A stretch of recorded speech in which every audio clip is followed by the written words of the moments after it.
хора, аз съм Лестър и това е едно информиращо и кратко клипче, в което искам да кажа, че ще започвам да снимам така доста на CSGO.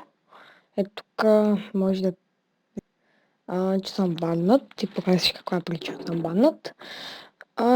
За още 9 часа. С тези 9 часа смятам да снимам на 2 компити.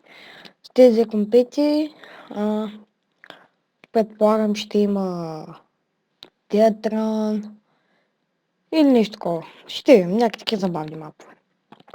Така. Ще има и кейс опенинг, но за кейс опенинга ще се забавят малко нещата, тъй като при вас не знам, но в моя град, предполагам навсякъде, не знам, нали, не гарантирам, кеш криминал не работи. Така, що кеш криминалът не работи? Той не работи, защото нашите българи са скарали с Steam работниците. И пакто България се скарал с Steam и те спират кеш криминала.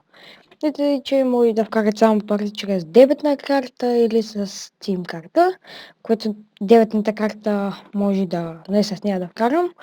Но ще видим, ако се прави кеш криминала, ще е много по-добре. Това е което исках да ви кажа. Очаквайте след около 10 часа ще вам банат горе към 15 часа. А от повтаряме, очаквайте клип на CSGO. До скоро от мен.